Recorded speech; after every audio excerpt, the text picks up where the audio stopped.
ప్రేమగల తండ్రి, పరిశుద్ధులైన మా దేవ, మీకు వందనాలు, స్తుతులు, స్తోత్రాలు నాయన. ఈరోజు మీ పాదశుద్ధులకే మీ పనులు చేసి మా జీవితాన్ని ముందుగా పరీక్షించుకొని ఈ పనులు చేయడానికి తరుణం పడిస్తూ ఈ తరుణం పోతే మన తరుణం రాదు కాబట్టి మమ్మల్ని పరీక్షించుకునే సమయం ఇదే. జ్ఞాపకం చేసుకుంటున్నాం.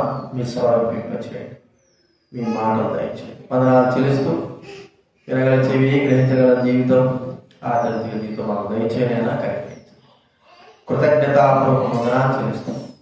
యేసు నామమున ప్రార్థించడి వేడుచున్నాం తండ్రి.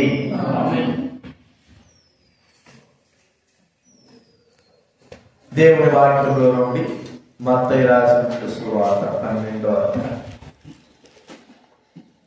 43, 44, 45 పదం చదువుతుందా? మత్తయి రాసినటువంటి సువార్త 12వ అధ్యాయం 43, 44, 45 కలిసి చదువుతుందా? సరే.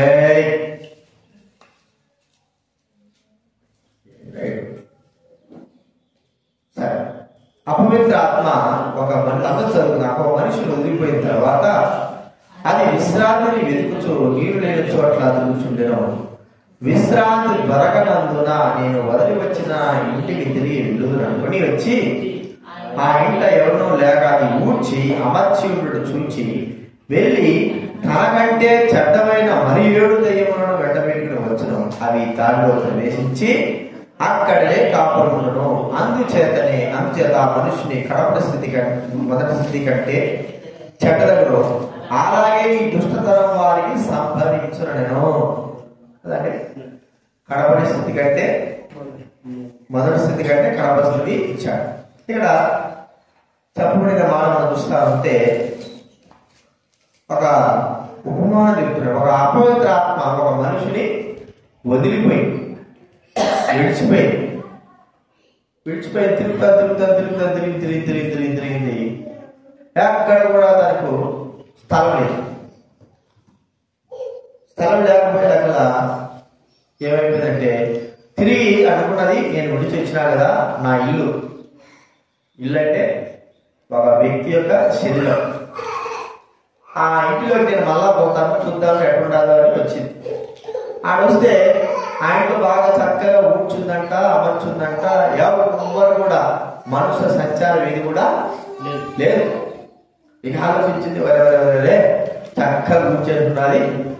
పోయేసి మరి తనకంటే ఆ ఇంట ఎవరు లేకుండా చూసి మరి తనకంటే చెడ్డమని 7 దయ్యాలను తీసుకొచ్చేసి ఆ ఇంట్లో ప్రవేశించేసింది. ఆ ఇల్లు దేని సూచన చెప్పండి? దేని సూచన? మన హృదయానికి, మన జీవితానికి, మన శరీరానికి సూచన. మనలో నుంచి చెడ్డమైన దయ్యాలు ఒక దినాన్ని వెళ్ళిపోయారు.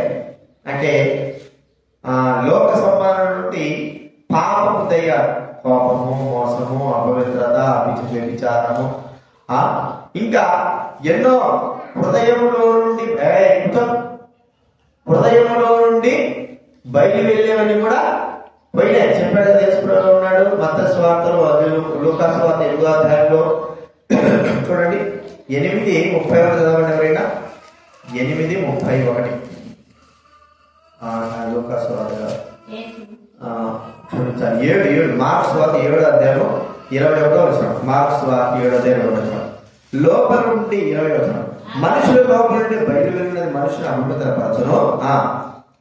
లోపల నుండి అనగా మనుషుల హృదయములో నుండి దురాలోచనను, జాగ్రత్తమును, దొంగతనమును, నరహత్యను, వ్యభిచారమును, లోభమును, చెడుతనమును, కృత్రిమమును, కామ వికారమును, మత్సరమును, దేవదోషుడు, అహంభావమును, అవివేకమును, ఈ చెడ్డవన్నీ లోపల నుండియే బయలు వెళ్ళి మనిషిని అపవిత్రపరచు. ప్రభు నమ్మిన తర్వాత ఈ చెడ్డవన్నీ ఎక్కడికి వెళ్ళిపోయినాయి? లోపలికి వచ్చినా బయటికి వెళ్ళిపోయినాయి? చెప్పండి. బయటికి వెళ్ళిపోయి ఎక్కడుంటాయి? తిరుగుతా ఉంటాయి. బయటికి వెళ్ళిపోయి ఎక్కడో తిరుగుతా ఉంటాయి. కొన్ని తిరుగుతాయి, కొన్ని తిరగవు. కొన్ని ఏం చేస్తాయంటే సోమరిపోతులు కదా, ఏం చేస్తాయి? మనల్ని ఆనుకొని ఉంటాయి. పక్కనే ఉంటాయి, దగ్గరే ఉంటాయి. ఎప్పుడెప్పుడు ఖాళీ చేస్తాడా, ఎప్పుడెప్పుడు ఖాళీ అయితే బలమాని ఆత్మ ఉంటాయి కదా. ఇక్కడ ఆ హృదయం, మనుషుల యొక్క హృదయం, మనుషులు లోపల నుండి బయలు వెళ్ళే ఒక దినాన బైబిల్లో మనం చెప్పుకున్నాం కదా, హృదయం అన్నిటికంటే మోసకరమైన. ఆ మోసకరమైన హృదయంలో ఎన్ని పట్టగలవు పాపాలంటే, ఈ ప్రపంచంలో ఎన్ని పాపాలు ఉన్నాయో, పాపాలు రకాలు ఎన్ని ఉన్నాయో అన్ని కూడా ఆ హృదయంలో పట్టగలవు కదా. లూకాసు 8వ అధ్యాయంలో సేన అనేటువంటి ఒక దయ్యం ఉంది కదా, ఒక వ్యక్తి. చూడండి, లూకాసు 8వ అధ్యాయం ముందుగా, లూకాసు 8వ అధ్యాయం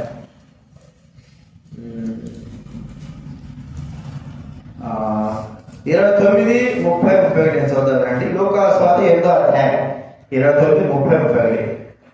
ఏదైనా ఆయన మనుషులు విడిచి వెళ్ళి రమ్మని ఆ అపవిత్రాత్మకు, వెలుపలికి రమ్మని ఆ అపవిత్రాత్మ ఆజ్ఞాపించను. అది అనేక పర్యాలు వాడిని పట్టుచూ వచ్చారు కనుక వారిని గొలుసులతోనూ కాలి సంఖ్యలతో కట్టి కావలి అందించిరి. గాని వాడు బంధకులు తెప్పగా దయ్యము వారిని అడవిలోనికి తరుముకొని పోయాను. యేసు నీ పేరేమి వాడుగా చాలా దయ్యములు వాడిలో చొచ్చి ఉండేది కనుక వాడు తన పేరు సేన అని చెప్పి. ఎన్ని దయాలు వచ్చినాయి చెప్పండి. చాలా సార్లు నీచ ప్రయాలు పట్టుకుంటున్నాయట. ఒక 10 దయాలు వచ్చాయో మనం ఇంత చదువుకున్నాక మత్తయి 12వ అధ్యాయంలో ఒక దయ్యం వెళ్ళిపోయి ఉండొచ్చు. ఆ దయ్యం పోయి ఏం చేసిందంటే, చూసి మన హృదయం ఎట్లుందంటే ఊడ్చి అమర్చి ఉంది, మంచిగా ఉంది. అందులో ఉండవలసినటువంటి మంచి కార్యాలు, మంచితనం అనేది ఏం లేదు, బాగా మంచిగా ఉంది, మంచితనమే లేదు, ఖాళీగా ఉంది. ఈ దయ్యం పోయేసి 7 దయాలు తీసుకొచ్చి 7 దయాలు తీసుకొచ్చి మాటికి పట్టే దయాలు ఏం చేసినాయంటే, ఒక్కొక్క దయ్యం పోవడం ఒక 10 దయాలు తీసుకురావడం, ఒక్కొక్క దయ్యం పోవడం ఒక 10 దయాలు తీసుకురావడం. ఇలా ఎన్ని దయాలు చొచ్చినాయంట. ఎన్ని దయాలు చెప్పండి? 2000 దయ్యాలు. 2000 దయ్యాలు అంటే 2000 దయ్యాలు. 2000 సంఖ్య కలిగినటువంటి మందులు అనేటువంటి భాగం చూస్తున్నాం. 2000 దయ్యాలు. వాడి గారు ఓయమ్మో, హృదయంలో ఎన్ని వేల దయాలు పట్టగలవు? 2000 దయాల కంటే ఎక్కువ పట్టగలవు కదా. ఇక్కడ మనం చూస్తుంటే చొచ్చి అంటే లోపలికి చొరబడినాయని మనం చూసుకుంటున్నాం. చొరబడినాయి. అయితే ప్రియమైన వారు కదా, మరి చొరబడినటువంటి ఈ దయాలు ఇంతకుముందు వెళ్ళిపోయినాయి కదా, మళ్ళా ఎందుకు వచ్చినాయి? వాటికి అవి దగ్గరే ఉన్నాయి. అవి ఏం చేశాయంటే అవి లోపలికి రావడానికి అవకాశం మనం కలిగించాం. అర్థమైంది మీకు? ఇప్పుడు లోపల రావడానికి పరిశుద్ధులుగా, దేవుడులుగా చేర్చబడ్డాము, రక్షింపబడ్డాము, మార్మస్ పొందినాము. అయితే ఏ దయ్యాలైతే మనలో చెల్లిపోయాయో, దేవుడికి వ్యతిరేకమైనటువంటి పాప సంబంధం హృదయంలో చొచ్చిన దయాలు వెళ్ళిపోయాయో, అవి ఒక్కోటి మళ్ళా మన హృదయంలో ఆక్రమించుకోవడానికి మనం వాటికి అవకాశం ఇచ్చాము. లోపల నుండి బయట నుండి లోపలికి. ఇక్కడ ఇంకో మాట ఉంది. 19 మార్క్స్ వార్త 4వ అధ్యాయం ఎట్లా ప్రవేశిస్తాయని చూస్తే, మార్క్స్ వార్త 4వ అధ్యాయం 19వ వచనం. మార్క్స్ వార్త 4వ అధ్యాయం 19. ముండ్ల పొదలలో విత్తబడిన వారి గురించి ఇక్కడ చెప్పబడిన మాట. ఇతరులు ముండ్ల పొదలలో విత్తబడిన వారు, వీరు వాక్యం ఎదురు గాని ఏంటంటే ఐహిక విచారమును, ధనమోసమును, మరి ఇతరమైన అపేక్షను లోపల ఏం చెప్పండి, లోపల చొచ్చి. అర్థమైందండి? ఎవరు ఈ విత్తనం పడిపోయింది, ముండ్ల పొదలో పడిన విత్తనం పడింది. పడిన ఆ విత్తనం మొలిస్తే ఏమైపోయింది? ఎదగడం లేదు. ఎందుకు కారణం ఏంటంటే ఆ విత్తనం ఫలించింది కానీ, ఎదుగుతాంది కానీ, ముండ్ల పొద అనేది ఆ విత్తనం పైన, చెట్టు పైన ఉంది. దీనికి ఏదాన్ని గుర్తిస్తున్నాడు అంటే ఐహిక విచారం, ముఖ్యమంటాడు ధనమోసం, విచారములు, ఇవి కూడా ఇతరమైనవి అపేక్షలు లోపల చొచ్చి. అర్థమైనప్పుడు ఇప్పుడు మన హృదయంలో ఉన్నవన్నీ కూడా ప్రభు యేసు క్రీస్తు ద్వారా ఆయన రక్తం ద్వారా కడగబడిన తర్వాత అన్ని బయటకు పోయినాయి. చివరికి మనము ఎలాగా మళ్ళీ పాప సంబంధంగా చేపడుతుంటున్నాం, ఒక్కొక్కటి మన హృదయంలోకి రావడానికి ఏ అవకాశం వచ్చింది, ఎలాంటి అవకాశము వాటిని మనం ఇస్తుంటున్నాం, అవి ఏంటి? మార్క్స్ వార్త 7వ అధ్యాయం గమనిస్తే 13 రకాలైన పాపాలు ఉన్నాయి. 13 రకాలైన పాపాలు ఇక్కడ మనం చూస్తే అహింసాము, ధనమోసము, ఇంకా అనేకమైనటువంటి పాపాలు ఉన్నాయి. ఇవన్నీ కాదు, ఇవన్నీ కూడా పోయినాయి, మళ్ళా ఒక్కొక్కటి కూడా బయటకు వస్తున్నాయి. కానీ మన హృదయంలో ఉండేది ఏమిటి? మన హృదయంలో అవే అని మనం చెప్పలేం. 7 రకాలైన పాపాలు ఉంటున్నాయి. ఇది మన బిలికరా గారు చెప్పారు, సులువుగా చిక్కులు పెట్టు 7 రకాల పాపాలు. ఇవన్నీ వదిలిపెడతాము. మనకు తెలియకోకుండానే పాపం అంటే మనకి ఎదురు కనపడుతుంది, మోహం అంటే మనకి ఎదురు కనపడుతుంది, వ్యభిచారం అంటే మనకి ఎదురు కనపడుతుంది, దొంగతనం అంటే మనకి ఎదురు కనపడుతుంది, లోపం అంటే ఎదురు కనపడుతుంది. కానీ తెలియనటువంటి పాపాలు ఉన్నాయి, అంటే మనం గుర్తించలేనటువంటి పాపాలు కూడా ఉన్నాయి. అవి ఏమిటి? అవి మనం అవి ఎలాగా మన హృదయంలోకి తెలియనటువంటి పాపాలు కూడా మన హృదయంలోకి ప్రవేశించేవిగా. పాము ఉందనుకోండి, పాము అంత చిన్న రంధ్రం కనబడితే ఏం చేస్తారు చెప్పండి? లోపలికి వచ్చేస్తారు. చిన్న రంధ్రమే కాదు, అదే పెద్ద పులి వస్తుందా? రా. నెమ్మది వస్తుందా? రాలేదు.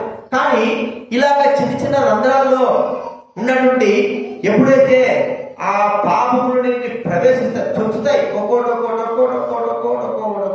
ఇప్పుడు చూస్తా ఉంటే మనము ఎలాంటి యొక్క పాపం అనేది మనం చూస్తే పెదవులతో ప్రేమ కలిగి చెప్పేటువంటి ఉంది, కానీ లోపల ఎలాంటి యొక్క ద్వేషపూరితమైనటువంటి పాపం ఉంది. చూడండి, యిర్మీయా గ్రంథం, యిర్మీయా గ్రంథము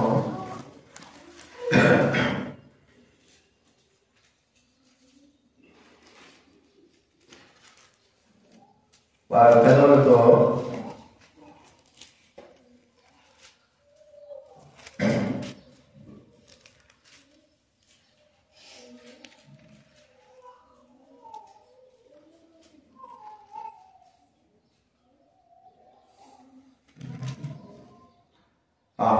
చూడండి 9వ అధ్యాయం, యిర్మీయా గ్రంథం 9వ అధ్యాయము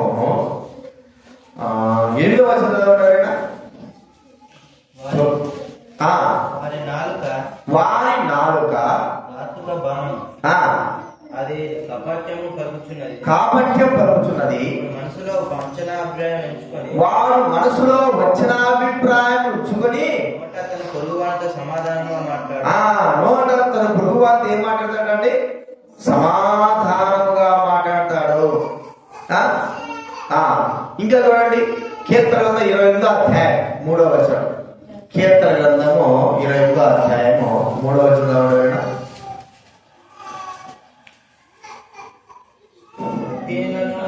పాపం చేయవారు లాగివేయనట్టు నన్ను లాగివేయకు. వారు దుష్టాలోచన హృదయంలో ఉంచుకొని పొరుగువారితో సమాధానంగా మాట్లాడు. తమ పొరుగు వారితో ఏం చేస్తున్నారండి? సమాధానముతో మాట్లాడతారు. ఇంకా చూడండి ఏమంటుంది? 55వ అధ్యాయం, కీర్తన 21. కీర్తన గ్రంథం 55:21. కీర్తన గ్రంథం 55:21. వెన్నవలె మృదువుగా ఉన్నది, అయితే వారి హృదయంలో ఏముంటుందండి? కలహము. వెన్నవలే హృదయం, ప్రేమ కలిగి సమాధానముతో ఉన్నట్టుగానే ఉంటాం, కానీ హృదయంలో కలహములు, దుష్టత్వము, దుష్టాలోచనలు. మనం చదువుకున్నాము ఇక్కడ చదువుతుంటే వంచనాభిప్రాయములు. నోటతో ప్రభుత్వ సమాధానం ఉంటాం, కానీ వంచనాభిప్రాయాలు కలిగిన వారంగా జీవిస్తా ఉంటాం. కానీ ప్రియమైన వారుగా ఇలాంటి యొక్క దౌర్భాగ్యం స్థితి మనకి ఎట్లుంటుందంటే, పైకి బాగానే ఉంటాము, మన మాటల చేత ఇతరులను ఏం చేస్తా ఉంటాడు? మన మాటల చేత ఇతరులు చంపేవారంగా ఉంటాం. ప్రేమ కలిగిన మాటలు కలిగినే ఉంటాయి, కానీ ఇతరులు ఏం చేస్తాము? ఉన్నాడు. రెండవ సమయంలో చూడండి.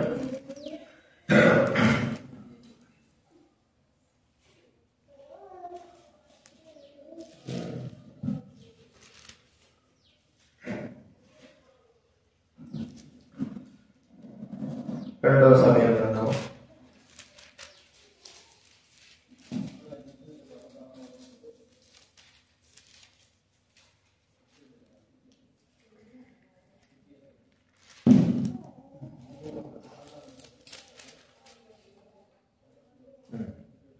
చూడండి, 3వ అధ్యాయం, రెండవ సమయంలో 3వ అధ్యాయం 26, 27 చదవండి.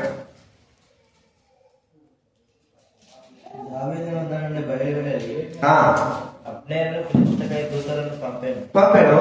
వారు పోయి సిరాయాను బావి దగ్గర నుండి అతను తొడుకుని వచ్చి వచ్చిన సంగతి దావీదుకు తెలియక ఉండెను.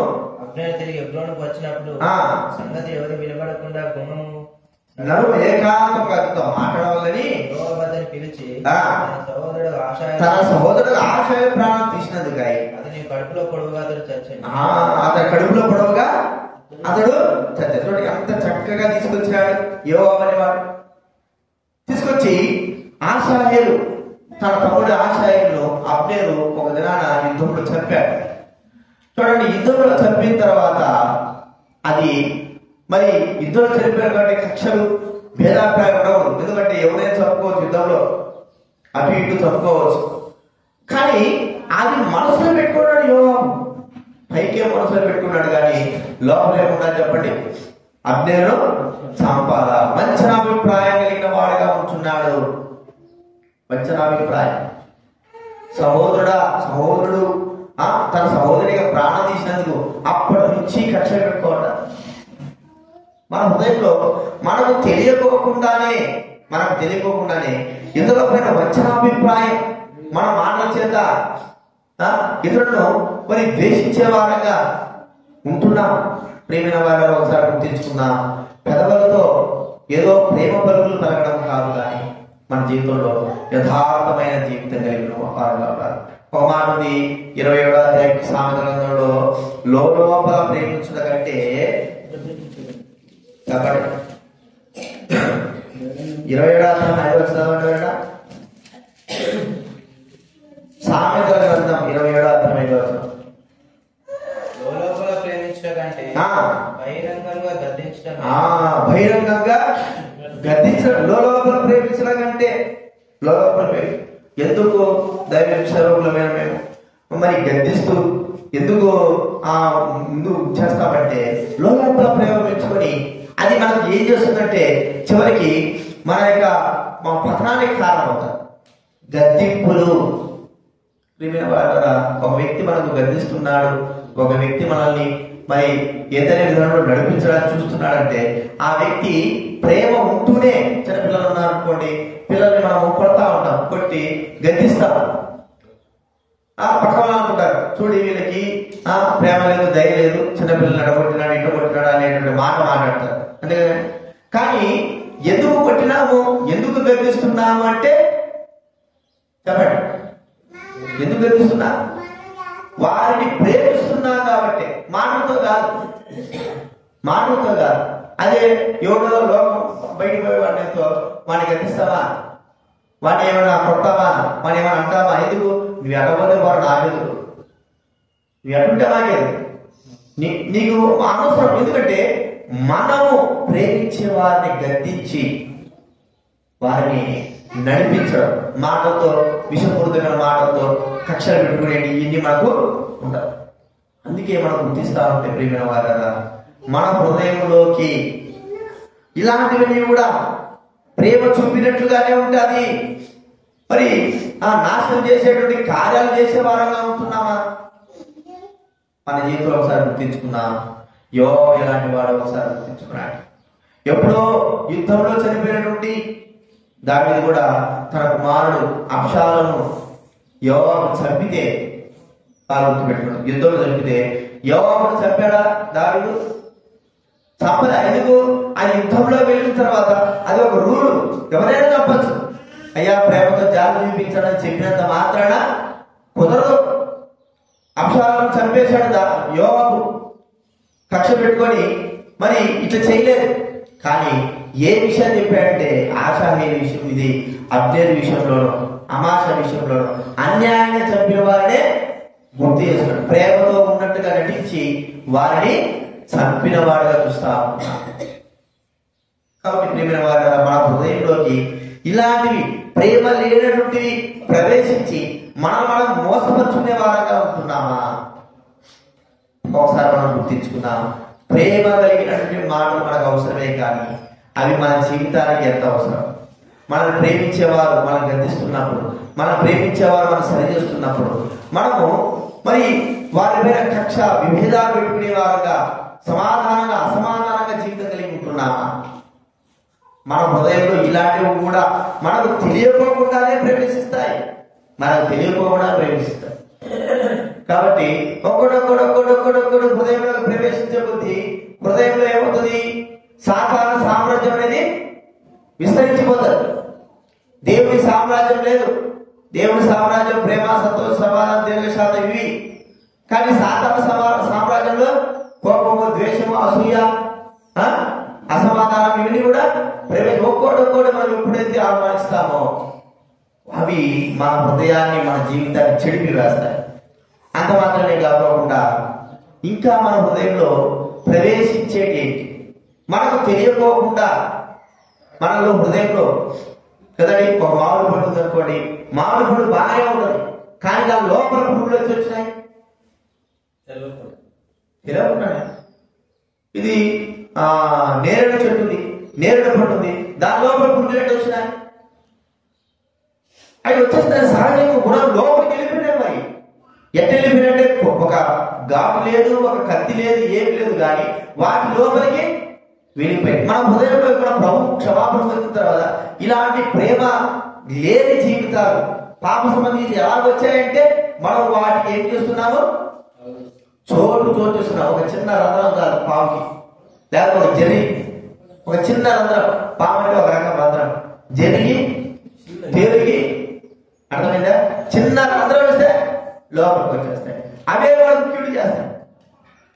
ఇంకొక విధం ఏంటంటే ఇతరులకు కీడు చేయడం, అంటే ఇతరులకి కీడును గుర్తించి ఆ కీడుకు మనము నడిపించే విధానం. చూడండి, న్యాయాధిపతుల గ్రంథం సంఖ్యాకాండం 22వ అధ్యాయం. సంఖ్యాకాండము 22వ అధ్యాయం.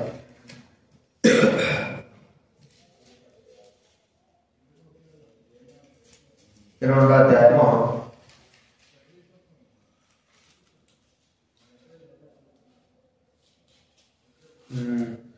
23వ అధ్యాయం 12వ చదవండి ఎవరైనా. సంఖ్యాకాండం 23:12. అందుకతడు యెహోవా నా నోట ఉంచిన దాన్ని అనే శ్రద్ధ పలకవద్దా, దానిపై నీవు వారిని పూర్తిగా దీవించితివి. ఏం చేశాడండి? పూర్తిగా దీవించాడు. ఎందుకు దీవించాడు? మనకు బాగా తెలుసు, ఇశ్రాయేలును శపించాలని బారాకు ఏం చేశాడు? బిలామును పిలిపించాడు. బిలామును పిలిపించాడు. రాయను వచ్చి శపిస్తే శపింపడతారు, దీవిస్తే దీవిపడతారు చెప్పినాడు. నేను దీవిస్తే దీవిపడతాను, మన దేవుడు ఏం చెప్తే చెప్తానయా, తర్వాత నీ ఇష్టం అంటే సరే రా ముందు వచ్చి చూడు దీవించండి.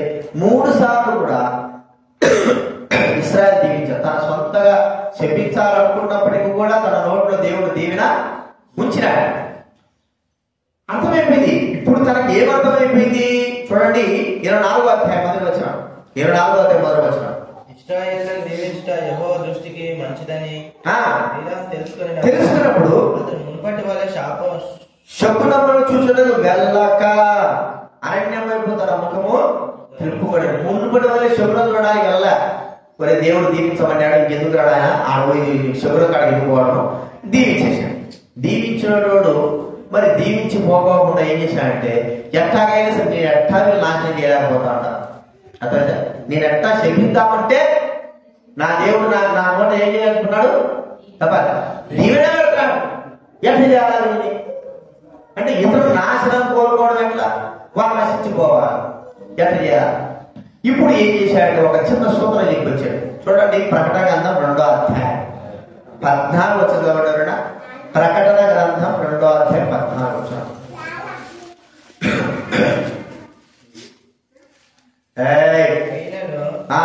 నేను నీ మీద కొన్ని తప్పులను మొక్కవలసి ఉన్నది. అదేదనగా విగ్రహములకు బలి ఇచ్చిన వాటిని తిన్నట్లును, జాగ్రత్తం చేయనట్లును, ఇశ్రాయేలు ఉరియొడ్డు అని బాలాకుడుకు నేర్పిన బిలాము బోధను ఇదైతే 24వ అధ్యాయం అయిపోతానే 25వ అధ్యాయంలో ఎవరు ప్రవేశించారు చెప్పండి? మోయాబు ప్రవేశించారు. 24వ అధ్యాయం అయిపోతానే సంఖ్యాకాండంలో 25వ అధ్యాయం మోయాబు. ఈ మోయాబు రావడానికి గల కారణం ఎవరు? విగ్రహాలు రావడానికి గల కారణం ఎవరంటే బిలాము. బిలాము పోత ఏం చేశాడు చెప్పండి? ఇప్పుడు మన పెళ్ళిళ్ళు ఉన్నాయనుకోండి, పెళ్ళిళ్ళు జరుగుతా ఉంటాయి, ఇలా పెళ్లి చూపులు వస్తా, అక్కడ మనకు తెలియని వాళ్ళు ఉంటారు కొంతమంది, వాళ్ళ కుటుంబానికి వ్యతిరేకంగా ఉంటారు. పెళ్లి చూపులు అయిపోతారు, బాగా నచ్చింది ఇచ్చారు. వీళ్ళు పోయేటప్పుడు ఏం చేస్తారంటే కుదురుద్దు అంటే ఎన్ని తరలే మంచోళ్ళు కానీ నీకు తెలియదు, వాడు బాగా తాడుకుంటున్నాడు, ఊరికి ఆ పిల్లలు నిలబడుకుంటాం. వీడు చెప్పేది పోతాడు, ఒక్క మాట చెప్తే సార్ చెప్పండి, ఒక మాట చెప్తే సార్ వాడు నాశనం కోరుకునేట్టుడే కానీ మంచి కోరు. ఒకవేళ నిజం కాకపోయి ఉండొచ్చేమో వాడు చెప్పాడు, కానీ కావాల్సిన ఎలాగైనా సరే ఈ పెళ్లి జరగొట్టాలి వాడు ఏం చేస్తాడు? అబద్ధం చెప్పేస్తాడు. ఈ బిలాము ఏం చేశాడు? నన్ను ఎట్టా దేవుడు దీవించవద్దని చెప్పినాడు, కానీ మీరు మాత్రం నాశనం కావాలి. ఏం చేయాలి? పోత ఏం చేశాడంటే ఏం లేదా, ఆ మోయాబురాని స్త్రీలను వాళ్ళ దగ్గర పంపించండి సార్, వాళ్ళే పాపం చేసి వాళ్ళ దేవుడు వాళ్ళు ఏం చేస్తాడు? చంపేస్తాడు అని చెప్పేసి. ఈ మాట మీద ప్రకటన బాలాకు నేర్పిన బిలాము బోధ. చూడండి, మనుషుల యొక్క నాశనం కోరుకునేవారు. నేను బాగా లేకపోయినా పర్వాలేదు, వాడు మాత్రం బాగానే ఉండకూడదు, నశించిపోవాల్సిందే. ఇలాంటివి హృదయంలో దొరుకుతాయి. అంటే అర్థమేంటి?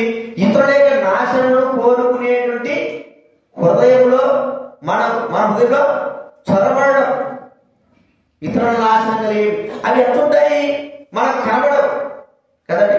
మనం అంతా డోర్ వేసి పెట్టేసినాము, చిన్న జరి వచ్చింది, చిన్న పాపిల వచ్చింది, ఎంత వచ్చిందబ్బా అంటే అదో చిన్నది, ఆ చిన్న రంధ్రం ఉంది, ఆ చిన్న రంధ్రంలో చదివేది బయటికి వచ్చి బయట కాస్తూ ఉంటాయి.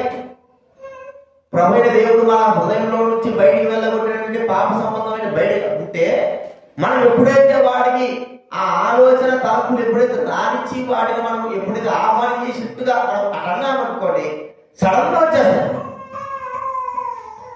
లోపలికి వచ్చేసి ఇక మనలో ఏం చేస్తే తెలియకోకుండానే మనం ఏం చేస్తామే కార్యం చేస్తాం. మనకు తెలుసు కరోనా ఉందనుకోండి, మనకి కనపడదు కరోనా ఆ యొక్క లక్షణాలు, అవి ఇట్లా రాసుకున్నాయి అనుకో, అర్థమైందా? ఎంత క్షణంలో రంగులు పోవడం ఇవి ముక్కులకి ఎక్కడ పోతాయి చెప్పండి?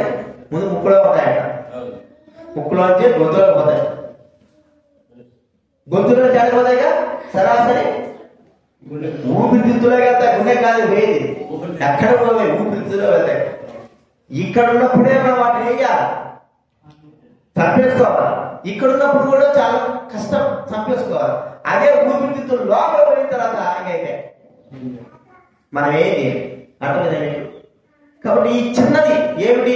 ఇతరులను నాశనం చేయాలా, ఇతరులను బాగుపరచుకోకుండా ఉండాలా, లేదా ఇతరుల నాశనం కోరుకునే ఆ చిన్న సంబంధమైనవి మన హృదయాలకి ఎప్పుడైతే వస్తాదో అప్పుడు మన పతనం మనకే కాదు, మన హృదయం చెడిపోతా ఉంది. ప్రియమైన వారి మనకు ఒకరు ఎవరైనా సరే కీడు చేసినారనుకో, వారు కీడు చేయొచ్చు, వారు ఎంతో బాధ కలిగించచ్చు, మనం మాత్రం కీడు చేయకూడదు. ఎందుకంటే దేవుడు తగిన సమయంలో మరి ప్రతిఫలం ఇచ్చేవాడు. మనం కీడు చేస్తే ఆ కీడు చేసిన వ్యక్తికి మనకు సంబంధం ఏమిటి? మన హృదయంలో కూడా కీడు సంబంధమైనవి పాప సంబంధం చొరబడి మనం కీడు చేయడానికి ఏమిటో మాట్లాడదు, చొరబడి మనల్ని ఏం చేస్తున్నాయి? నాశనానికి కలగజేస్తాయి. ఇతరుల నాశనం కోరుకునేటువంటి వీడు ఇంకోటి మనకు తెలుసు, అమ్నోను దగ్గర దావీదు కుమారుడు దగ్గర ఉన్నాడు వాడు. 2వ సమూయేలు గ్రంథం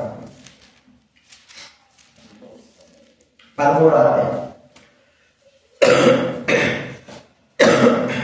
2వ సమూయేలు గ్రంథం 13వ అధ్యాయం 3వ చదవడం. 2వ సమూయేలు గ్రంథం 13వ అధ్యాయం. అమ్నోనుకు అతడు దావీదు సోదరుడు షిమ్యా కుమారుడు యెహోనాదాబు, బహు కపటము గల వాడు. చూడండి, అమ్నోను దావీదు కుమారుడు. వానికి ఏదో పిచ్చి పట్టింది, పాపం పిచ్చి పట్టింది. అరే ఇది మంచిది కాదా, ఇది పద్ధతి కాదా, ఇది చెల్లెలు రా నీకు, ఇది చేయకూడదు అని చెప్పాల్సినప్పుడు ఏం చేశాడు చెప్పండి? వానికి నాశనానికి కారణమైన ఆలోచన ఇచ్చినాడు. వీడు పడుకోడు, కాయగా పడుకోడు, రాగొస్తాడు, ఎన్ని ఎత్తాడు, తామాలు వచ్చిన తర్వాత అన్నం నాకు పెట్టాలా, రొట్టె చేసి పెట్టాలా అని చెప్పు. తర్వాత నువ్వు చేయాల్సిన పాపక్రియలు చెయ్యని బోధించినటువంటి వాడు, బహు కపటము కలిగిన వాడు, కపటి. చూడండి, మరి అమ్నోను చనిపోతే ఏమొస్తుంది? ఈ కపటం కలిగిన వాడు ఏం చేశాడంటే అమ్నోను మరణానికి కారణమవుతూ వచ్చాడు. అమ్నోను పాపం చేయడానికి కారణమవుతూ వచ్చాడు. అమ్నోను నాశనం చేయడానికి కారణమవుతూ వచ్చాడు. అప్పుడే స్నేహితుడైన వాడు ఏం చేయాలా? మంచిది కాదురా, నిజ స్నేహితుడు ఏం చేస్తాడు చెప్పండి? గద్దిస్తాడు. మంచిది కాదు, మనకి బాగుండదు అని గద్దిస్తాడు. అదే చెడ్డ స్నేహితుడు పొద్దుపడి అయితే ఇది ఏమైనా కానీ బా అంటాడు. చివరికి ఏం చేస్తాడంటే మనం వదిలిపెట్టేసి వాడ పరిగెత్తాడు. అర్థమైందా? మనం ఇరుక్కుంటాం, వాడ ముక్కలు పడకపోతే మనం ఇరుక్కుంటాం. ఇది నాలో ఎలా ఉన్నారంటే మరి ఇతరుల నాశనం మనం చెప్పుకోవాలంటే దేవుని సన్నిధికి రాకోకుండా మనం రాను, ఇతరులు రాడు. మా మందిరాల్లో చాలా మంది అంటే ఉంటారు, దేవుని సన్నిధికి రాదు, వారు రాదు, వారి కుటుంబస్తులు రాడు. వారు నాశనంగా రావడానికి సిద్ధంగా ఉంటున్నారు, వారి కుటుంబస్తులు నాశనం కావడానికి కూడా సిద్ధం. అది వాళ్ళకి తెలియకోకుండానే ఆత్మీయంగా మన జీవితంలో కూడా మనము ఇతరుల నాశనాలకు కోరుకోకూడదు. ఒకవేళ మనం ఎంత నష్టపడినా సరే, మనం ఎంత నష్టపడుతుంది, ఇతరులు బాగుండాలా, వారి బాగుండు కొరకై మనం ఎంత శ్రమైనా శ్రమ చేయాలా. వారికి పాప సంబంధమైనటువంటి ఆలోచనలు మనం నేర్పితే, ఇలాంటి ఆలోచన నేర్పితే నాశనం అయిపోతారు. ఈ దినాల్లో చాలా మంది అలాగ నాశనం అయిపోయారు. ఒకరు చూసి ఒకరు, ఒకరు చూసి ఒకరు, ఒకరు చూసి ఒకరు దేవుడి సన్నిధికి దూరం అయిపోతా ఉంటారు. ఇది ఏంటంటే గుర్తిస్తుంటే వారి స్వనాశనానికే కారణం. వారి స్వనాశనం. బిలాము చెప్పిపోయినాడు, ఏమైనా బతికినాడా చెప్పండి? చెప్పాలి. బిలాము చెడ్డమాట చెప్పిపోయినాడు, ఏమైనా బతికాడా? కత్తికి సర్పాలి ఉన్నాడు. అర్థమైందా? అది ఏం రాబడింది, దేవుడు రాశాడు. ఎందుకు జరిగింది ఇట్లా ప్రభు అంటే అది వాడు చెప్పినాడు, దుష్టుడు వాడు ప్రజలకి ఇట్లా పాప సంబంధం అనేది బోధించినాడు. పాపక్రియలు, మంచి క్రియలు కాదు, పాపక్రియలు బోధించలేక ప్రజలు పాపం పడిపోయినారు.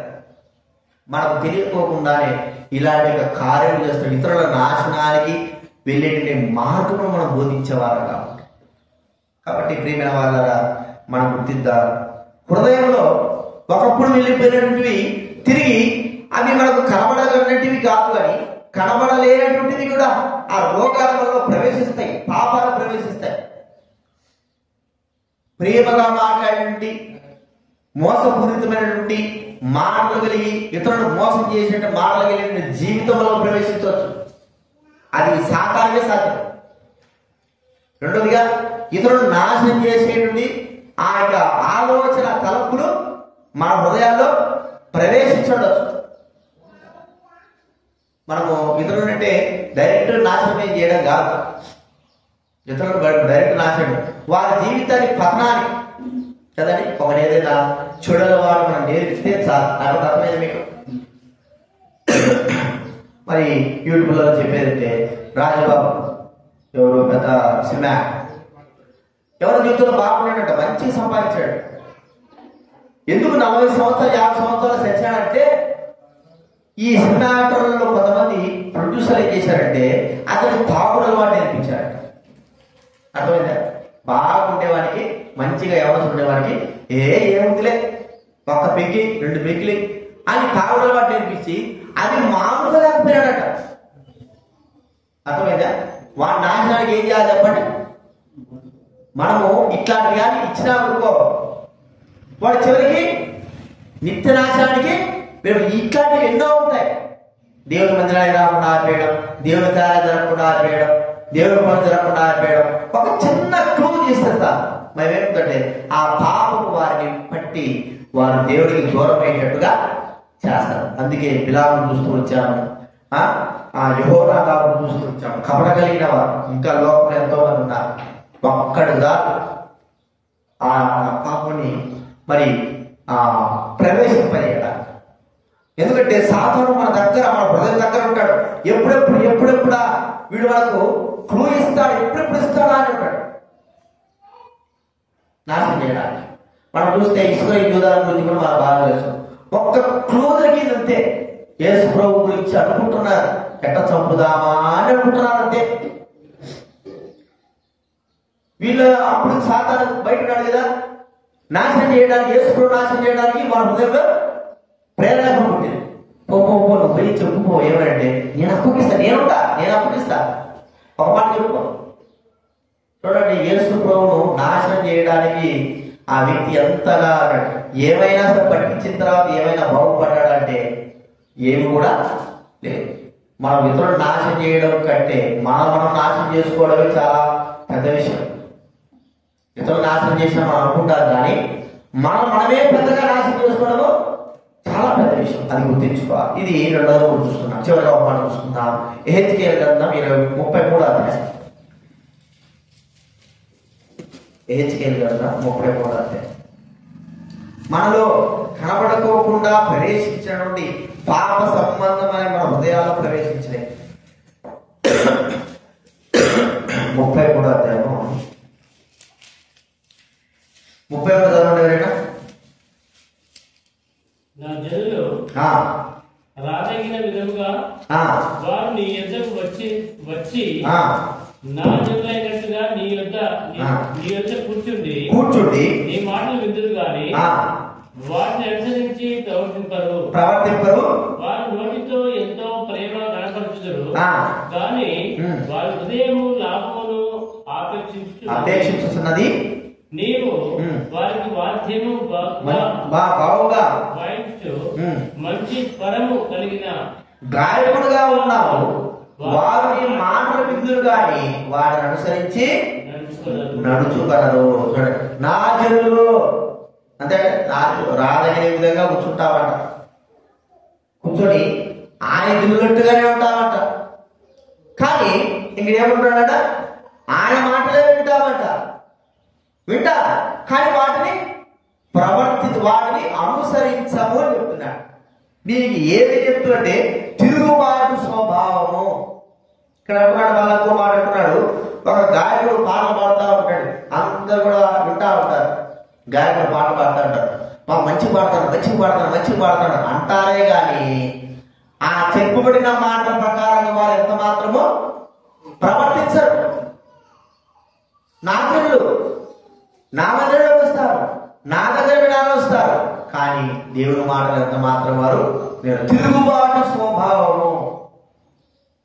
మనము మంచిగా ఒకసారి భక్సింగాలాగా అంత స్థాయికి వెళ్ళి ఎప్పుడో వెళ్ళిపోవలసిన వారు గుర్తుపెట్టారు. అయితే ఎందుకు మనం వెళ్ళలేదంటే దేవుడి వాక్యమును మనం ఏం చేయాలనుకుంటున్నాము, అవలంబించలేదు. ఎన్ని బోధలు, 1, 2, 100, 1000 మనం ఎన్ని బోధలు వింటాం చెప్పండి. మన జీవితంలో 100, 1000 బోధలు వింటాం. ఏ బోధనలో ఒక్క బోధైనా సరే అనుసరిస్తున్నావా? ఒక్క బోధైనా సరే పాటిస్తున్నావా? ఒక్క బోధైనా సరే మన జీవితంలో అనుభవిస్తున్నావా? ఒక్కటి కానీ మనం అనుసరిస్తూ వస్తూ ఉంటే మన జీవితంలో ఆత్మీక ఒక మెట్టు ముందు ఉండేవారు. ఒక్కటైనా సరే. అయితే ఒక్కటి కూడా అక్కడేమంటున్నారు, వారిని మాటలు వింటారు కానీ వాటిని అనుసరించి నడుచుకోరు. ప్రియమైన వారు కదా, ఈ దినాన్ని మనం గుర్తిస్తుంటున్నాం. ఆయన జిల్లుగా వస్తున్నాం. ఎందుకు దేవుడు తన బిడ్డలైన వారి ద్వారా పదే పదే పదే పదే పదే పదే చెప్పబడిన బోధలు ఇవన్నీ కూడా మళ్ళీ మళ్ళీ మళ్ళీ మళ్ళీ ఎందుకు చెప్పిస్తున్నాడు? ఏది కూడా ఒక్కటి కూడా మనం అనుసరించడం లేదని తన బిడ్డలైన వారి ద్వారా మళ్ళీ మళ్ళీ మళ్ళీ మళ్ళీ నాకు కానీ మీకు కానీ ప్రతి ఒక్కరికి మాటి మాటికి ఆ బాధలు ఏం చేస్తున్నామంటే ఒక్కడు కూడా వింటున్నాం. భలే ఉంది భలే ఉంది భలే ఉంది. ఏముందంటే బాగానే ఉంది, కానీ అనుసరణ అనేది మన జీవితంలో లేదు. ప్రియమైన వారు ఎంత దౌర్భాగ్య స్థితిలోకి వెళ్ళిపోతుంటున్నాం మనం. ఎన్ని దినాలు మనం రక్షింపబడి, ఎన్ని దినాలు ప్రభువుకు దగ్గరే, ఎన్ని దినాలు మన జీవితంలో ప్రభువుకు మరి మన హృదయం అర్పించి మన హృదయంలో నుండి ఆ పాపం ఆయన రక్తం చేత మన పాపాలు కడుక్కొని చివరికి కడగబడినవి పోయేది కొనే కానీ వచ్చేది ఎక్కువైపోతా ఉన్నాయి. హృదయం బరువుతో నింపబడుతూ ఉంది, పాపంతో నింపబడుతూ ఉంది, చెడుతో నింపబడుతూ ఉంది. మనకు తెలియకోకుండానే ఎక్కడో చిన్న రంధ్రంలో నుంచి ఏదో ఒక పురుగు కానీ ఏదో ఒకటి మనకు హాని చేసింది మన లోపలికి వస్తానే ఉంది. ప్రియమైన వారిని గుర్తించుకుందాం. దేవుని మాటలు వింటున్నామా? అహంకారంతో గర్వముతో మనం ఏం చూసినట్టే దేవుని మాటలు వినకోకుండా వింటున్నట్టుగానే ఉంటున్నాము, కానీ వాటిని ప్రవర్తించలేని వారంగా ఉంటాం. ప్రజలకేమో ఎలా కనపడతాం? ప్రజలకు ఎట్లున్నా చెప్పండి, ఈ వ్యక్తి మంచిగా దేవుని మాట ఎంత దేవుడు అండి, ఎంత బాగుంటున్నాడు అన్నట్టుగానే మన ఫేస్ కానీ మన జీవితం కానీ ఉంటారు. కానీ దేవుడు తెలుసు ఈ ఎట్టాటోడు, ఎట్టాటి తంటాలు వారు, ఎట్టాటిగా మరి ఇతరులకు నాశనం కోరుకునేవాడు, ఎట్టగా ప్రేమ కలిగిన మాటలు పలికేవాడు, ప్రేమ కలిగిన మాటలు పలికి కత్తిదాగా కోసేవాడు, ఎలాగా ఇతరులు నాశనాలు కోరుకునేవాడు దేవుడు తెలుసు. కానీ మనిషి ఎంత మాత్రం తెలియదు, దేవుడు తెలుసు. అందుకే మన జీవితంలో గుర్తించుకున్నాము, మన హృదయంలో ప్రవేశిస్తుంటామే. చూడండి ప్రియమైన వారు, నా హృదయంలో ప్రవేశించలేదన్నట్టు దుర్మార్గుడు, పాపాత్ముడు. ఎందుకంటే మన హృదయము ఇప్పటికప్పుడు రెడీగా ప్రభు రక్తంలో కడుక్కోకపోతే సాతాను దగ్గరే డోర్ దగ్గరే ఉంటాడు. వాడు డోర్ దగ్గర పెట్టుకొని ఒక్కొక్క మన హృదయంలోంచి పోయిన వాటిని ఒక్కొక్క దాన్ని ఎక్కడైతే మనం ద్వారం చూస్తామో ఆ ద్వారంలోకి ఏం చేస్తాడు? వదులుతాడు. లోపల రాగానే అవి ఏం చేస్తే ఊరుకుంటాయా చెప్పండి? కాక్రోచ్ ఉందనుకోండి, కాక్రోచ్ లోపల పోయిందనుకో ఒకటే వదులుకుంటుందా? అది పిల్లలు పెడతారు, పిల్లలు పెట్టి పిల్లలు అవుతారు. పాడగా వేరే సరే అవి లోపల పోయినాయంటే అభివృద్ధి చెందుతాయి. ఒక బ్యాక్టీరియా లోపల పోయిననుకో బ్యాక్టీరియా ఉంటుంది, ఒకరికోటి పెరిగిపోతారు. నాశనానికి కారణం హృదయంలో కూడా అదే చొచ్చి. ఇక్కడ ఎందుకు ఆ పొలంలో పడినటువంటి విత్తనాలు పెరుగుతున్నాయి, ఎందుకు అణచివేయబడుతున్నాయంటే మొల్ల పొదలాలంటే అవి లోపల చొచ్చినాయి. ధనము కానీ అనేక విచారం కానీ ఇవి ప్రాముఖ్యమే కాకుండా హృదయంలో మనకు తెలియని వాటిని కూడా మన హృదయంలోకి ఏమవుతున్నాయి? ప్రవేశించి మన జీవితాన్ని పాడు చేస్తా ఉంటున్నా. ఇప్పటికే పాడైపోతా ఉంది, ప్రభు రాకడ దగ్గర వస్తా ఉంది, ఇంకా పాడు చేసుకుంటున్నా. ఇంకా జీవితంలో మన దగ్గరికి రాకముడిపే మనం పవిత్రపరచుకోలేకపోతుంటున్నా. మన దృష్టికి మనం ఎలా ఉన్నామంటే బాగానే ఉండడం వారిగానే ఉంటున్నాము, కానీ లోపల అక్రమంగా పాపంతో క్షీణించి నశించిపోతున్న వారిగా ఉంటున్నామని మనకు అర్థం కావాలి. ఇది నా ప్రభు దగ్గర మన పాపాలు ఉంటున్నా. ప్రభు ప్రేమ కలిగిన మాటలు కలిగి మరి సమాధానంగా ఉంటున్నాడు, ప్రేమతో ఉంటున్నాడు, కానీ నా జీవితంలో అంత అహంకారమే ప్రభు, మోసంతో ఉంది. బిలాము లాంటి జీవితం ఇతరులకి నాశనాలు కోరుకునేవాడు, ఇతరులకి వారి నాశనం కోరిక ఏదేదో మాటలు చెప్పేవాడిని, అమ్ములు లాంటి వాడిని, ఆ యోనాలు లాంటి వాడిని, ఇంకా ఎన్నో కారణాలు. ఇస్కరియోతు యూదా ఎప్పుడెప్పుడా యేసుప్రభువును నాశనం చేయడానికి పొంచున్నటువంటి వాడిని, ఇంకా అంతమాత్రంగా కూడా తిరుగుబాటు. ఇన్ని వాక్యాలు అంటున్నాను, కానీ ఒక్కడి కూడా నా జీవితంలో నేను నెరవేర్చలేకపోతున్నాను ప్రభు. ఒక్కడి కూడా నా హృదయంలో ఫలిస్తే అది ఎంతో గొప్పది, ఆ ఒక్కడు కూడా ఫలించలేకపోతాము. మరి విత్తనం పడింది, కానీ ఆ విత్తనం పెరుగుతా ఉంది, ఇవి వచ్చేసినాయి. ముళ్ళ పొదల లాంటివి ఐదు విచారంలో పాప సంబంధమైనవి హృదయం అంతా కూడా నిండుకొని పోతే దేవుని వాక్యం ఎలా ఫలిస్తుంది? అందుకే ఆత్మీయంగా ఎంత మాత్రం వృద్ధిలోకి మానవుడు రాలేకపోతున్నాడు. తాను తెలిసిందే గొప్ప అనుకుంటున్నాడు, ఇదే గొప్పని మురిసిపోతా ఉంటున్నాడు, నేనే నీతిమంతుడు మురిసిపోతున్నాడు. చివరికి లోపల కుళ్ళిపోయేది నాకు అర్థమే కావడం. సాతాను అట్లా చేస్తాడు. అందుకే మనం బురదలో దిగినాం అనుకోండి, ఒక నీటి బురదలో జలంలో బురదలో దిగినాం అనుకో, జలంలో పట్టేస్తాయి, మనకు జలగబడతారు. జలంలో ఉన్నటువంటి ఒక శ్రేష్ఠ గుణం ఏంటి చెప్పండి? రక్తము బాగా రక్తం పీలుస్తుంది. ఎట్లా? దాంట్లో ఒక శ్రేష్ఠ గుణం ఉంది. వైద్యం కూడా వాడతారు దాన్ని, జలగడం. చెప్పండి.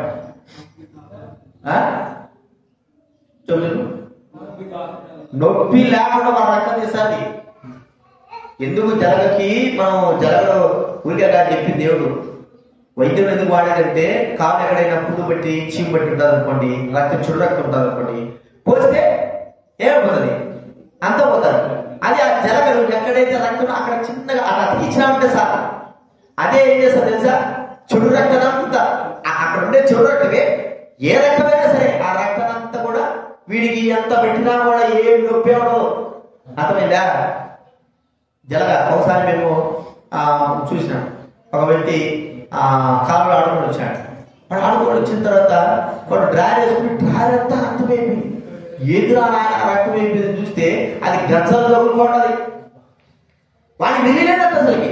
రక్తమయ్యి రక్తం వచ్చేంత వరకు కూడా వాడికి తెలియకుండా చేసేది. అర్థమైందా? అదే మన జీవితానికి పతనం. సాతాను మనకు తెలియకోకుండానే మన జీవితాన్ని ఏం చేస్తుంది చెప్పండి? పతనాన్ని చేస్తుంది. ప్రార్థన రానిదు, ఇతరుల మీద ద్వేషం పెంచుతుంది, ఇతరులు ఎన్నో లోపాలు చూపించి నువ్వు బాగుంటావని చెప్తాది, నీతిమంతులుగా చెప్తాది, ఇతరులు నాశనాన్ని కోరుకుంటుంది. చివరికి వాక్యం విన్నట్టుగానే ప్రజలు కనపరిచేటట్టు చేస్తుంది, కానీ దేవుడి వాక్యం వినలేకుండా చేస్తుంది. ఇది ఎట్లా చేస్తుంది? మనకు తెలియకోకుండానే జరిగే కార్యాలు, మనకు తెలిసిన కార్యాలు కావు. తర్వాత మనం నష్టపడిన తర్వాత అయ్యో ఇంత నష్టమైందా, రక్తమంతా అయ్యి రక్తపాతమయ్యి రంధ్రపడి ఆ జలగ ఎంతో బాధించిన తర్వాత రక్తం పడిన తర్వాత చూసుకుంటే ఏముంటది? రంధ్రపడిపోయిన రక్తమంతా పీల్చేసి ఉంటారు. అర్థమైందా? తర్వాత మనం మా అయ్యో అంటే కుదరదు.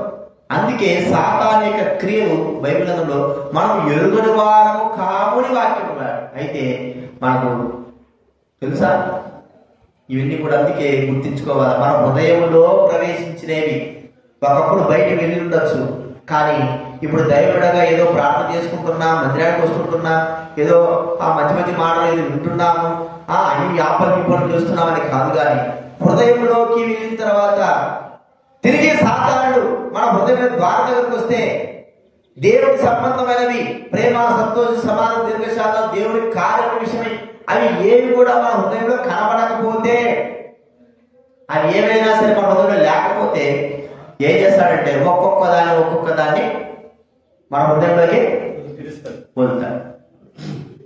ఏ ముందు పడతాయో పాము వదులుతాడు, తేలు వదులుతాడు, లోపల గందరగోళం అయిపోతుంది.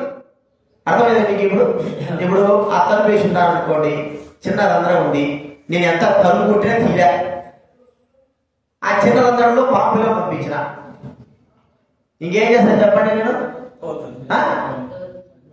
పోయేది పాపులో లోపలికి వస్తుంది. లోపలికి వచ్చిన తర్వాత నేనేం చేస్తా? పాపులో వచ్చి డోర్ తీస్తా. తీయగానే వాడు ఏం చేస్తాడు?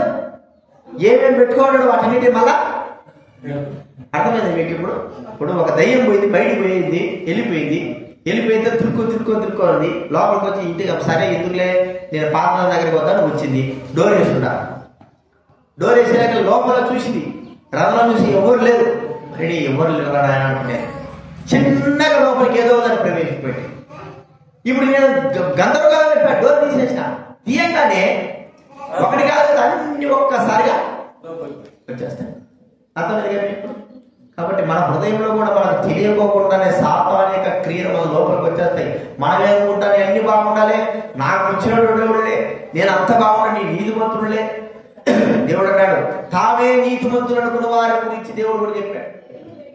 ఎన్ని బాగుండాలి అనుకున్నాడు, కానీ వారి హృదయంలో తెలియకోకుండానే లోపల ప్రవేశించిన సాతాన క్రియలు వారికి అర్థం కావడం లేదు. ఇదే మనం కూడా గుర్తించుకోవాలి. మనుషులమైన మనము హృదయంలో ఒకప్పుడు వెళ్ళిపోయి ఉండొచ్చు, కానీ ఇప్పుడు మనము మన జీవితంలో సాతాన క్రియలు ఏమైనా ప్రవేశిస్తున్నాయా, అవి కార్యం చేస్తున్నాయా? ఒక్కసారి ప్రవేశించిన తర్వాత ఏం చేస్తుంది? జలగ అతుక్కుని తర్వాత ఏం చేస్తుంది చెప్పండి? దాని పని ప్రారంభిస్తుంది. దాని పని ఏంటి? జల పని రక్తం గిల్లుడే. అతుక్కో ముడిపేది కూడా అతుక్కున్న కనబడే వెంటనే దాని వెంటనే పెరిగి పారాల.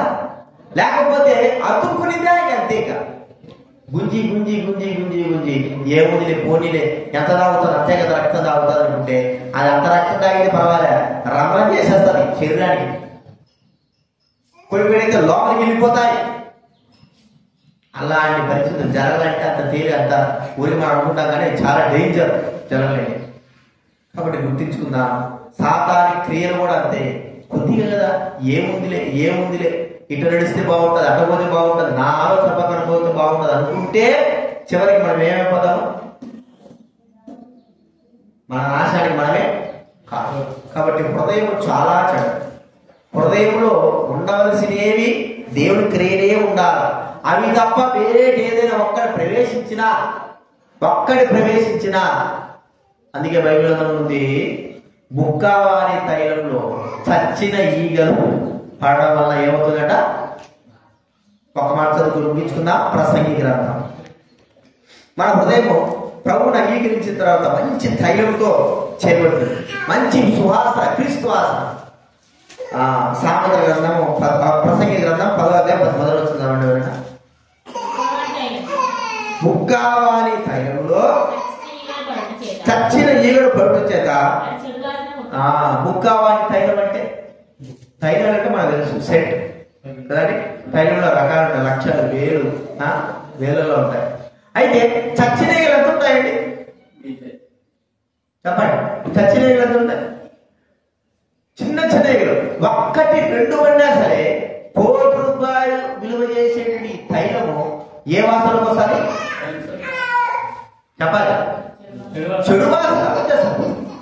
నాకు బాగానే ఉంటా, నా హృదయం బాగానే అనుకుంటా, మన హృదయంలో చచ్చిన ఈగలాంటి పడితే చెడు వాసన వచ్చేస్తుంది. అది గుర్తుపెట్టు. చచ్చింది చిన్న ఈగైనా సరే, చిన్న ఎలకైనా సరే, చిన్న బుద్ధికైనా సరే, చిన్న బల్లి అయినా సరే, అది చెడు వాసన వెంటనే తీసా. మనకు తెలియకోకుండా చచ్చిపోయి ఉండొచ్చు. అర్థమైందండి? తెలియకుండా చచ్చిపోయి ఉండొచ్చు, తెలివి కూడా హృదయంలో ప్రవేశించవచ్చు. తద్వారా ఫలితం మనం అనుభవిస్తాం. కాబట్టి హృదయంలో జాగ్రత్తగా కాపాడుకోవాలి. ప్రభు రక్తంలో ఎప్పటికప్పుడు కడగబడుతూ ప్రభు దగ్గర పవిత్రపరచబడుతూ రావాలి. ఎప్పటికప్పుడు మళ్ళా ఉందిలే ఇప్పుడు కాదనుకోవద్దు. ఎప్పటికప్పుడు పవిత్రపరచబడి ఆ బలలో యోగ్యంగా చేయడానికి మనం సిద్ధమైన వారంగా ఉండాలి. ప్రార్థన చేసుకుందా.